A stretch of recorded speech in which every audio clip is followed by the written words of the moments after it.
اعوذ باللہ من الشیطان الرجیم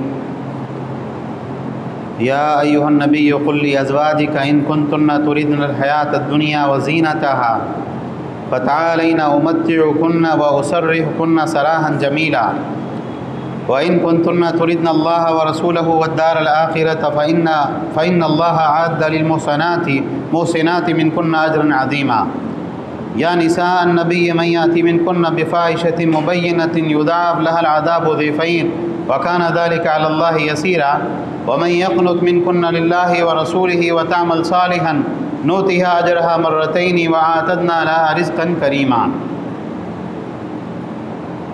محترم حضرات، تمام تعریفیں اللہ رب العالمین احکم الحاکمین کے لیے لائق و زیبا ہے۔ وہ سارے جہانوں کا بنانے والا اور پالنے والا ہے، اور بے شمار درود و سلام کا نزول ہو تمام انبیاء کرام پر، بالخصوص آخری نبی اور رسول رحمۃ للعالمین جناب محمد رسول اللہ صلی اللہ علیہ وسلم پر۔ بہرحال حمد و صلوات کے بعد سورۃ الاحزاب سے چند آیات آپ حضرات کے سامنے تلاوت کی گئی۔ ان آیتوں میں اللہ سبحانہ و تعالیٰ نے فرمایا کہ اے نبی صلی اللہ علیہ وسلم، آپ اپنی بیویوں سے کہہ دیجئے، ان کو یہ بات بتا دیجئے کہ اگر تم دنیا کی زندگی اور دنیا کی زیب و زینت کو چاہتی ہو تو آؤ، ہم تم کو کچھ دنیا کا مال و متاع دے دیتے ہیں اور تم کو بہت خوبصورتی کے ساتھ میں رخصت کر دیتے ہیں۔ اور اگر تمہیں اللہ اور اس کے رسول چاہیے اور آخرت کا گھر چاہیے تو اللہ سبحانہ و تعالیٰ نے نیکوکار عورتوں کے لیے بہت بڑا اجر تیار کر رکھا ہے۔ ان آیتوں کا شان نزول کیا ہے؟ اللہ کے نبی صلی اللہ علیہ وسلم کے گھر کا معاملہ یہ تھا کہ آپ صلی اللہ علیہ وسلم اپنے گھر کے اندر بہت زاہدانہ زندگی گزارا کرتے تھے۔ زاہدانہ زندگی، دنیا سے بے رغبتی کے ساتھ میں۔ بالکل آپ صلی اللہ علیہ وسلم کے جتنے گھر تھے تو وہ سارے کے سارے بالکل کچے گھر تھے۔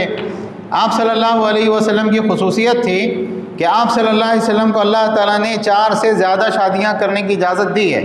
اس میں بہت ساری حکمتیں اور مصلحتیں اللہ سبحانہ و تعالیٰ کی ہیں۔ تو جس وقت یہ آیت نازل ہوئی اس وقت میں اللہ کے نبی صلی اللہ علیہ وسلم کی زوجیت میں 9 بیویاں تھیں، اور آپ صلی اللہ علیہ وسلم کا معاملہ کیا تھا کہ آپ بہت زہد کے ساتھ زندگی گزارا کرتے تھے۔ آپ صلی اللہ علیہ وسلم کے پاس بہت کچھ آیا جایا کرتا تھا، لیکن آپ صلی اللہ علیہ وسلم خود بھی بہت معمولی سی چیزوں میں کچھ کھا لیا اور تھوڑا بہت جو ہے چیزیں یعنی جو استعمال کر لی، اور زیادہ تر جو مال ہوتا تھا وہ اللہ کی راہ میں صدقہ اور خیرات کر دیا کرتے تھے، غریب مسلمانوں پہ خرچ کر دیا کرتے تھے۔ اس سلسلے میں بہت سی حدیثیں ہیں، یعنی اگر ایک دن میں 2 مرتبہ کھانا کھانے کی نوبت آئے تو ایک وقت میں صرف کھجور ہوا کرتی تھی، اور بہت سی مرتبہ ایسا ہوتا تھا کہ کئی راتیں گزر جاتی اور اللہ کے نبی صلی اللہ علیہ وسلم کے گھر میں شام کا کھانا نہیں ہوتا تھا۔ حضرت عائشہ رضی اللہ تعالیٰ عنہ اپنے بھتیجے عروہ رضی اللہ تعالیٰ عنہ کو بتایا کرتی تھی کہ اللہ کے نبی صلی اللہ علیہ وسلم کے گھر میں بعض مرتبہ 3 چاند تک چولہا نہیں جلتا تھا۔ تو بھتیجے نے بہت تعجب کے ساتھ کہا، پھر آپ زندگی کیسے گزارتے تھے؟ کہا 2 کالی چیزوں پر پانی پی لیا کرتے تھے اور کھجور کھا لیا کرتے تھے، اور بعض مرتبہ اللہ کے نبی صلی اللہ علیہ وسلم کے ہمسائے ہوتے تھے، وہ کوئی دودھ وغیرہ بھیج دیا کرتے، وہ دودھ پی لیتے، اور اس طرح سے بالکل سادگی کے ساتھ میں اللہ کے نبی صلی اللہ علیہ وسلم کے گھر والے زندگی گزارتے۔ حضرت فاطمہ رضی اللہ تعالیٰ کے بارے میں بہت مشہور حدیث ہے کہ آپ صلی اللہ علیہ وسلم آئے ان کے گھر پہ ملاقات کے لیے، تو انہوں نے ایک پردہ سجاوٹ کے لیے اپنے گھر میں لٹکا رکھا تھا، پردے کے لیے نہیں بلکہ سجاوٹ کے لیے۔ تو آپ واپس چلے گئے تو انہوں نے حضرت علی رضی اللہ عنہ کو فوراً بھیجا کہ ذرا پوچھ کے آؤ کیا مسئلہ ہے، کس بات سے ناراضگی ہو گئی؟ ہم اللہ اس کے رسول کی ناراضگی سے اللہ کی پناہ چاہتے ہیں۔ تو کہا کہ میرا اور دنیا کا کیا کام، تم نے اپنے گھر کے اندر یہ پردہ کیوں لگایا؟ مجھے یہ حکم نہیں دیا گیا کہ میں مٹی اور پتھروں کو پردہ پہناؤں۔ تو کہا اللہ کے نبی سجاوٹ کے لیے ہم نے لگایا تھا۔ تو پھر اس کے بعد آپ نے حکم دیا اور وہ پردہ نکال کے بعد ضرورت مند مسلمان تھے ان کو وہ دے دیا گیا۔ تو سادہ کھانا، سادہ رہائش، سادہ مکان، بالکل معمولی چیزوں کے اندر گزر بسر، یہاں تک کہ حضرت عمر رضی اللہ تعالیٰ بعض مرتبہ آئے، انہوں نے اللہ کے نبی صلی اللہ علیہ وسلم کے گھر کو دیکھا، وہ رونے لگے۔ ایک مرتبہ آپ صلی اللہ علیہ وسلم نے آرام کیا چٹائی پر، تو جب آپ اٹھے تو آپ کے پہلو پر پورے وہ چٹائی کے نشانات چھپ گئے، جیسے ہوتا ہے کسی خوبصورت انسان کے بدن پہ۔ تو صحابہ نے کہا اللہ کے نبی ہم آپ کے لیے ایک اچھا بستر بنا دیتے ہیں۔ آپ نے کہا میرا اور دنیا کا کیا واسطہ، میرا معاملہ تو ایسا ہے کہ جیسے مسافر راستہ چلتے چلتے کہیں رکے، کچھ دیر آرام کرنے سستانے کے بعد میں پھر اپنی منزل کی طرف بڑھ جائے۔ تو اب یہ ہوا کہ جب غزوہ بنو قریظہ ہوا اور اللہ کے نبی صلی اللہ علیہ وسلم کے پاس میں فتوحات کا مال بکثرت آیا، مسلمانوں کے لیے جو ہے اللہ تعالیٰ نے مسلمانوں کو نوازا، تو ازواج مطہرات نے ایک مرتبہ آپس میں مشورہ کیا کہ ہمیں بھی اللہ کے نبی صلی اللہ علیہ وسلم سے کہنا چاہیے کہ کچھ ہمارا بھی خرچہ وغیرہ بڑھایا جائے اور گھر میں کچھ جو ہے سامان وغیرہ کچھ جو ہے چیزیں گھر کے اندر لائی جائے، گھر کو اچھا بنایا جائے۔ تو سب مل کر جو ہے ایک ساتھ بیٹھ کے اللہ کے نبی صلی اللہ علیہ وسلم پہ، یعنی ہوتا ہے نا کہ بھئی اکیلے بولیں گے تو اتنا اثر نہیں پڑے گا، سب مل کے ایک ساتھ بولیں گے۔ تو اللہ کے نبی صلی اللہ علیہ وسلم سے انہوں نے کہا، اللہ کے نبی صلی اللہ علیہ وسلم کو یہ بات پسند نہیں آئی۔ آپ صلی اللہ علیہ وسلم نے 1 مہینے تک کے لیے قسم کھا لی کہ میں اپنی بیویوں کے پاس نہیں جاؤں گا۔ مسجد کے اندر ایک حجرہ تھا، اس حجرے کے اندر اللہ کے نبی صلی اللہ علیہ وسلم نے رہائش اختیار کی، اور رہائش اختیار کرنے کے بعد میں جو ہے آپ وہیں رہے یہاں تک کہ 29 دن ہو گئے، اور وہ مہینہ 29 دن کا تھا۔ اللہ تعالیٰ نے آیت نازل کی، اس کے بعد اللہ کے نبی صلی اللہ علیہ وسلم اپنی بیویوں کے پاس گئے۔ تو عائشہ رضی اللہ تعالیٰ نے کہا اللہ کے نبی میں تو روز دن گن رہی تھی، ابھی تو 29 دن ہوئے ہیں اور آپ تشریف لے آئے، آپ نے 1 مہینے کا کہا تھا۔ تو کہا کہ یہ مہینہ 29 کا ہی ہے، اور مہینہ کبھی 29 کا ہوتا ہے کبھی 30 کا ہوتا ہے۔ پھر اللہ کے نبی صلی اللہ علیہ وسلم نے ان کو یہ آیتیں سنائی، اور آپ صلی اللہ علیہ وسلم نے بتایا کہ بھئی اللہ تعالیٰ نے یہ پیغام دیا ہے کہ اگر نبی کی بیویوں تم کو دنیا کی ساد و سامان چاہیے، دنیا کی عیش و عشرت چاہیے، تو نبی کے گھر میں تو یہ نہیں ہونے والا۔ اللہ کے نبی صلی اللہ علیہ وسلم کی جو شان تھی اور اللہ کے نبی صلی اللہ علیہ وسلم کا جو معاملہ تھا، آپ اسوہ تھے۔ بھئی اگر آپ جو ہے دنیاوی اعتبار سے دنیا کو ترجیح دیتے آخرت کے مقابلے میں، تو پھر بعد والوں کا معاملہ کیا ہوتا؟ ہمارے نبی نے اتنا شاندار محل بنائے، اب ہم کو تو اس سے ڈبل کرنا چاہیے۔ لوگ حلال و حرام کی پرواہ کیے بغیر دنیا کے اوپر ٹوٹ پڑتے۔ تو اللہ تعالیٰ نے کیا پیغام دیا؟ نبی کے گھر میں تو یہ نہیں ہو سکتا، لیکن اگر تم کو دنیا چاہیے تو ہم تمہارے ساتھ میں کوئی زیادتی نہیں کریں گے، ہم تم کو کچھ مال و متاع دیں گے، کچھ تحفہ تحائف دیں گے، اور خیر عافیت کے ساتھ تم کو رخصت کریں گے۔ تمہارے ساتھ کوئی ظلم مار پیٹ، کوئی جو ہے یعنی غلط بول چال، ایسا کچھ تمہارے ساتھ میں نہیں ہوگا، بہت اچھے طریقے سے تم کو رخصت کر دیا جائے گا۔ اور اگر تم چاہتی ہو آخرت کے گھر کو، اللہ اور اس کے رسول صلی اللہ علیہ وسلم کو، تو پھر اللہ تعالیٰ نے نیک عورتوں کے لیے بہت بڑا اجر تیار کر رکھا ہے، پھر تم کو آخرت میں اللہ سبحانہ و تعالیٰ کے یہاں بہت کچھ ملے گا۔ تو جب آپ نے حضرت عائشہ رضی اللہ تعالیٰ عنہ سے کہا اور اپنی دوسری بیویوں سے کہا، تو حضرت عائشہ رضی اللہ تعالیٰ عنہ سے اللہ کے نبی صلی اللہ علیہ وسلم نے کہا دیکھو تم خود سے فیصلہ مت کرنا، تم کو اگر کچھ پوچھنا ہے نا پہلے اپنے امی ابا سے مشورہ کر لینا، اس کے بعد میں تم نے کوئی چیز طے کرنا۔ حضرت عائشہ رضی اللہ تعالیٰ عنہ نے کہا اللہ کے نبی یہ کوئی مشورہ کرنے والی بات ہے کیا؟ میں آخرت کے مقابلے میں اللہ اس کے رسول کے مقابلے میں دنیا کو ترجیح دوں گی؟ مجھے نہیں چاہیے دنیا، مجھے آخرت چاہیے۔ اور اللہ کے نبی صلی اللہ علیہ وسلم کی ایک بھی بیوی نے دنیا کو اختیار نہیں کیا۔ دیکھیے یہ تو اللہ کے نبی صلی اللہ علیہ وسلم کی شان تھی، ہے نا۔ ہمارے لیے کیا حکم ہے؟ اللہ نے ہمارے ساتھ بہت سختی کا معاملہ نہیں کیا۔ حلال طریقے سے ایک انسان جو ہے کچھ اچھا کھا لیتا ہے، کچھ اچھا لباس پہن لیتا ہے، ایک گھر اپنا ایسا بنا لیتا ہے جو گھر جو ہے اس کی ضروریات کے لیے کافی ہو۔ اللہ تعالیٰ نے اس معاملے میں کوئی ہمارے اوپر پکڑ نہیں رکھی۔ لیکن جب ایک انسان دنیا کی زندگی کو اپنا مقصد حیات بنا لے، بھئی کیا چاہیے؟ دنیا چاہیے، دنیا کا مال و متاع، دنیا کی زیب و زینت، دنیا کی رہائش، اور اس کے بعد میں کیا کرے؟ جب ایک انسان یہ چیز طے کر لیتا ہے، شیطان اس کے بعد میں حلال سے حرام کے اوپر بہت جلدی اس کو شفٹ کرتا ہے۔ بھئی حلال طریقے سے تو یہ ساری چیزیں ممکن نہیں ہوتی ہر کسی کے لیے، تو پھر ایسی صورت میں کیا ہوتا ہے؟ نہیں پھر ٹھیک ہے نا، آرام سے آ رہا تو آنے تو، اپنی ضرورتیں اتنی ہے، اب کیا کریں گے، حلال طریقے سے نہیں ہوتا۔ اللہ کی نبی صلی اللہ علیہ وسلم کی حدیث ہے، بنی اسرائیل کے اندر سب سے پہلا بگاڑ کہاں سے شروع ہوا؟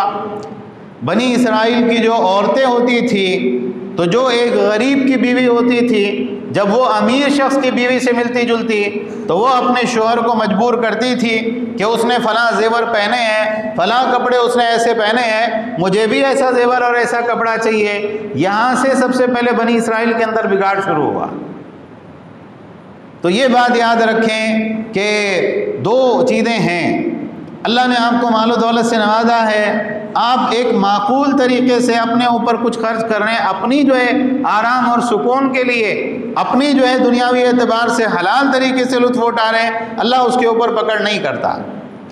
لیکن جب آپ دنیا کو اپنا مقصد حیات بنا لیں اور دنیاوی دیب و زینت، لوگوں کے سامنے دکھاوا اور اس طرح کی چیزوں کو جو ہے اپنا مقصد حیات بنا لیں، تو پھر ایسی صورت میں کیا ہوگا؟ یہ چیز اللہ کے نبی صلی اللہ علیہ وسلم کے طریقے کے خلاف ہے۔ اور جو نیک عورتیں ہیں جو آخرت کو اپنا مقصد حیات بنا لیں، تو اللہ نے ایسی عورتوں کے لیے کیا کہا ہے؟ اللہ نے ان کے لیے بہت بڑا اجر تیار کر رکھا ہے۔ یہاں طلاق کے بارے میں دو چیزیں بتائی گئی، دو سنت طریقے، یعنی دو سنت طلاق سے متعلق۔ اللہ تعالیٰ نے کیا کہا کہ اگر تم کو دنیا کا ساز و سامان چاہیے، ہم تم کو کچھ تحفہ تحائف دے دیتے ہیں اور تم کو بھلائی کے ساتھ رخصت کرتے ہیں۔ جب ایک شخص اپنی بیوی کو طلاق دے کسی وجہ سے، تو یہ دو سنتیں کیا ہم لوگ پوری کرتے ہیں؟ ہمارے معاشرے میں کوئی بھی یہ سنت پورا نہیں کرتا۔ بھئی آپ نے کسی کو دیکھے کہ بھئی میاں بیوی کی طلاق ہو رہی ہے اور شوہر نے کیا کیا؟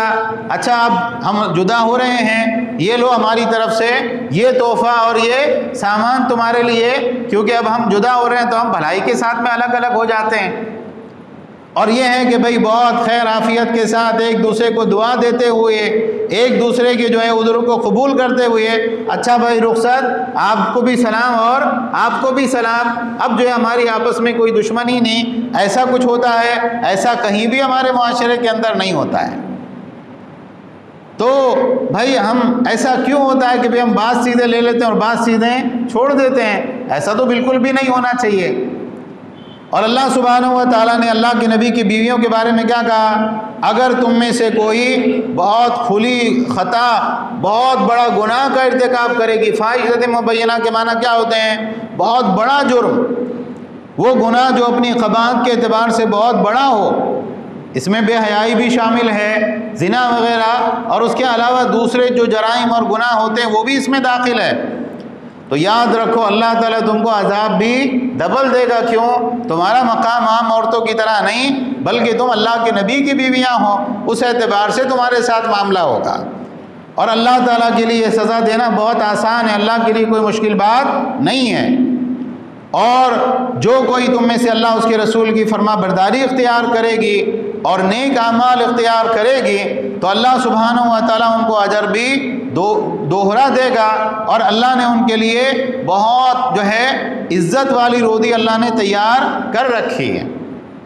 نبی صلی اللہ علیہ وسلم کی ازواج کے بارے میں اگر آپ پڑھیں گے تو اللہ کے نبی صلی اللہ علیہ وسلم کی بیویاں آپ کی زندگی میں بھی اور آپ صلی اللہ علیہ وسلم کی وفات کے بعد میں بھی ان کا معاملہ کیا رہا؟ بہت خیر، بھلائی، نیکی اور تقوی کے ساتھ انہوں نے زندگی گزاری۔ اللہ کے دین پر، اللہ اس کے رسول کی فرما برداری کرتے ہوئے، تو یہ جو ہے کہ بھئی اللہ نے تمہارے لیے بہت عزت کی روزی رکھی ہے۔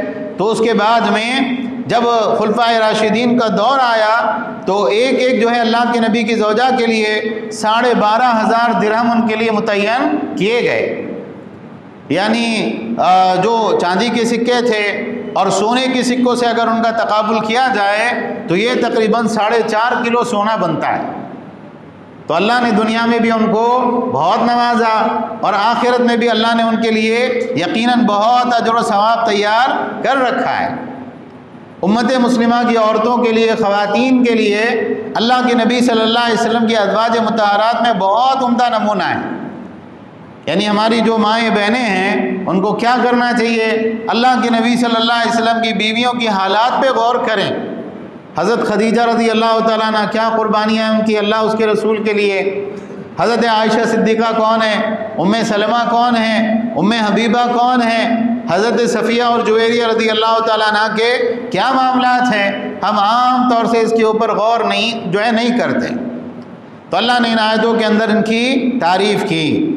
دیکھیے سورہ احزاب ہی کے اندر ابتدائی آیتوں میں اللہ نے ازواج مطہرات کے بارے میں کیا کہا؟ نبی کی بیویاں تمام مسلمانوں کی مائیں ہیں. حضرت عائشہ رضی اللہ تعالیٰ عنہ سے ایک مرتبہ کسی نے کہا کہ بعض لوگ ہیں جو آپ کا ادب احترام نہیں کرتے اور وہ کہتے ہیں کہ ہم ان کو ماں نہیں مانتے. انہوں نے کہا صحیح کہتے ہیں، کیونکہ اللہ نے قرآن میں کیا کہا؟ میں مومنوں کی ماں ہوں. تو ٹھیک ہے، اگر وہ مجھ کو ماں نہیں مانتے تو نہ مانیں. اس کا مطلب یہ ہے کہ ان کا ایمان مشکوک ہے. تو اللہ کے نبی صلی اللہ علیہ وسلم کی بیویوں پہ طعن تشنیع کس نے کی؟ شیعوں نے. اللہ کے نبی صلی اللہ علیہ وسلم کی بیویوں کو مسلمان ہی نہیں مانتے، حالانکہ اللہ تعالیٰ نے قرآن کے اندر کیا کہا ہے؟ نبی کی بیویاں مسلمانوں کی مائیں. اور جو لوگ شیعت سے متاثر ہوتے ہیں، ان کے گن گاتے ہیں، ان کے ساتھ تعلق رکھتے ہیں، پھر وہ بھی اللہ کے نبی کی بیویوں کے بارے میں زبان درازی کرتے ہیں. تو یہ بات یاد رکھیں کہ اللہ کے نبی صلی اللہ علیہ وسلم کی بیویاں بڑی مقام اور مرتبے کی مالک ہیں. ہم کو چاہیے کہ ہم ان کی سیرت، ان کے کردار کا مطالعہ کریں اور ہمارے گھر کی خواتین ان سے سبق سیکھ کر ان کے طریقے پر اپنی زندگی کو گزاریں. اللہ تعالی ہم سب کو اپنی اصلاح کرنے کی توفیق عطا فرمائے. آمین. وآخر دعوانا ان الحمد للہ رب العالمین.